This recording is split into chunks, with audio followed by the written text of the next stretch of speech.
Everyone, welcome back to my channel. तो इस video में मैं आपको बताऊंगी आप कैसे सीएस बन सकते हो। सीएस बनने में कितनी सैलरी होगी, कितना स्टाइपेंड होंगे, कितने मार्क्स आने चाहिए, कितने ग्रुप्स होते, हर एक चीज एक सिंगल वीडियो में।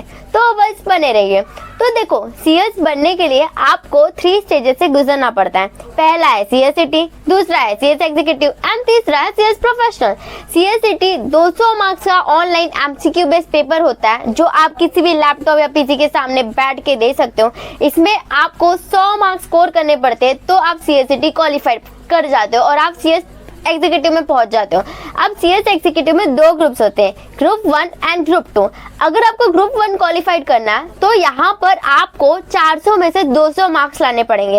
एग्रीगेट आपका मतलब जीआईजीएल, एसबीसी, कंपनी लॉ और सीएफएम चारों का मिलाकर आपको 200 मार्क्स आने चाहिए। एंड इंडिविजुअल हर सब्जेक्ट में 40 आने चाहिए। लेट्स से अगर आपका जीआईजीएल में 39 आ गया, भले आपका 200 बन गया पूरा, फिर भी आप फेल हो जाओगे। इंडिविजुअल हर सब्जेक्ट में 40 और एग्रीगेट हर सब्जेक्ट में 200, मतलब हर सारा एग्रीगेट मिला के हर सब्जेक्ट का 200 इतना आने चाहिए तो आप सीएस एग्जीक्यूटिव का ग्रुप 1 पास कर जाते हो।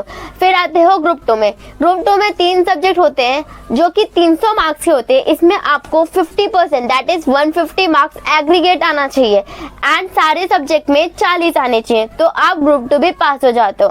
फिर आप पहुंच जाते हो सीएस प्रोफेशनल में। सीएस एग्जीक्यूटिव का ग्रुप 1 ग्रुप 2 आप अलग अलग करके भी दे सकते हो, दोनों साथ में भी दे सकते हो। अगर दोनों साथ में दे रहे हो तो आपको 700 में से 7 सब्जेक्ट्स हो गए ना, 700 में से आपको 350 मार्क्स आने चाहिए। तो आप ये एग्रीगेट में अगर 350 आता है और इंडिविजुअल हर सब्जेक्ट में 40 आता है तो आप ग्रुप 1 ग्रुप 2 दोनों साथ में पास कर जाते हो और आप पहुंच जाते हो सीएस प्रोफेशनल में। बट सीएस एग्जीक्यूटिव का एग्जाम देने के पहले आपको ओडीओपी और प्री टेस्ट देना पड़ता है। ये ओडीओपी 1 डे ओरिएंटेशन प्रोग्राम होता है, इसको आप दे सकते हो और इसके बाद आप प्री टेस्ट दे सकते हो और इसके बाद आप सीएस का फॉर्म भर सकते हो एग्जीक्यूटिव का एंड उसके बाद आप सीएस एग्जीक्यूटिव का एग्जाम दे सकते हो। फिर आप पहुंच जाते हो सीएस प्रोफेशनल में, पास आउट कर जाते हो। तो इंटर्नशिप आप एग्जीक्यूटिव के बाद भी कर सकते हो, प्रोफेशनल के बाद भी कर सकते हो।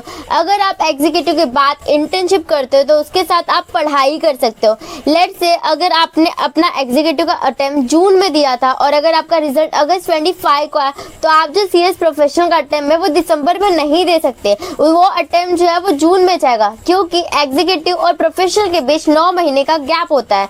ठीक है, उसके बाद अगर सीएस प्रोफेशनल पे आए तो यहाँ पर भी 2 ग्रुप्स होते हैं, ग्रुप 1 एंड ग्रुप 2। आपको पास होने के लिए 350 मार्क्स लाने पड़ते हैं। 700 में से टोटल 7 सब्जेक्ट्स होते हैं। अब ग्रुप 1 की बात करें तो यहाँ पर आपको ग्रुप 1 में 4 सब्जेक्ट्स होते हैं जिसमें से 3 सब्जेक्ट जो होते हैं वो नॉर्मल होते हैं और 1 सब्जेक्ट इलेक्टिव होंगे। ये इलेक्टिव सब्जेक्ट आपको 4-5 सब्जेक्ट दिए होंगे, उसमें से अपने इंटरेस्ट का चूज करना पड़ेगा। और यहाँ पर भी same passing criteria like executive, आपको 200 मार्क्स लाने पड़ते हैं 400 में से एंड आपको सारे सब्जेक्ट में 40 लाने पड़ते हैं। ग्रुप 2 की बात करें, यहाँ पर 3 सब्जेक्ट्स है जिसमें से 2 जो है नॉर्मल सब्जेक्ट है एंड तीसरा जो इलेक्टिव पेपर है। यहाँ पर इलेक्टिव पेपर में आपको सारे सब्जेक्ट दिए होंगे, उसमें से एक सब्जेक्ट सिलेक्ट करना पड़ेगा आपके इंटरेस्ट का। यहाँ पर आपको 150 मार्क्स लाने पड़ते हैं, 300 में से 150 मार्क्स लाने पड़ते हैं और इंडिविजुअल हर सब्जेक्ट में 40 लाना पड़ता है। तो अगर आप ये सब कर लेते हो, पास आउट कर जाते हो तो आप सीएस बन जाते हो। आप सीएस बनने के बाद जॉब भी कर सकते हो, प्रैक्टिस भी कर सकते हो। इट डिपेंड ऑन यू, आपका इंटरेस्ट किस में, आप वो फील्ड में जा सकते हो।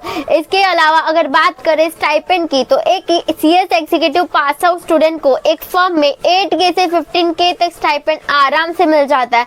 वही अगर आप कोई कंपनी सिलेक्ट करो तो 10K से 20K के बीच स्टाइपेंड मिल जाता है। अगर आप कोई प्रोफेशनल कैंडिडेट हो, प्रोफेशनल पास आउट स्टूडेंट हो, यहाँ पर आपको स्टाइपेंड 15K से 20K तक मिलता है। अगर आप किसी फर्म को चूज करते हो, कोई कंपनी चूज कर रहे हो तो 15K से 25K के बीच में मिल जाता है। स्टाइपेंड बहुत वेराई करता है, डिपेंड करता है आप कैसा फर्म खुद के लिए चूज कर रहे हो, कैसी कंपनी खुद के लिए चूज कर रहे हो। अगर वही आप अगर सैलरी की बात करो तो एक फ्रेशर कंपनी सेक्रेटरी को 6 LPA से लेकर 10 LPA तक सैलरी मिल जाती है। 2-3 सालों में बढ़ जाती है काफी ज्यादा सैलरी। आपको कैसा एक्सपोजर है, आपकी इंडिविजुअल कैपेसिटी कैसी है, आप कितना खुद को अपग्रेड करते हो मार्केट के साथ, डिपेंड करता है आपकी सैलरी कितनी बढ़ेगी। देयर आर कंपनी सेक्रेटरी जो करोड़ों में कमा रहे हैं, देयर आर कंपनी सेक्रेटरी जो कि 6, 7, 8 LPA यहीं पर अटके हैं। तो आप पे डिपेंड करता है आप कितना आगे जा सकते हो। इसके अलावा अगर स्कोप की बात करें तो we as a CS we has a very wide scope. हम लोग कंप्लायंसेस में तो है, we cooked in compliances, but इसके अलावा हम लोग टैक्सेशन फील्ड में, हम लोग ड्राफ्टिंग देखते हैं, हम लोग मर्चेंट बैंकिंग फील्ड में, हम लोग मर्जर एंड अमालगमेशन देखते हैं। We have a lot of field, like we cooked in every field and everywhere CS are required. मैंने कहीं पर यूट्यूब पर ही पढ़ा था, सुना था कि जहाँ पर मुद्दे बड़े होते हैं वहाँ पर अक्सर सीएस खड़े होते हैं। तो स्कोप की कोई कमी नहीं है, आप टीचिंग कर सकते हो, आप प्रैक्टिस कर सकते हो, आप जॉब कर सकते हो।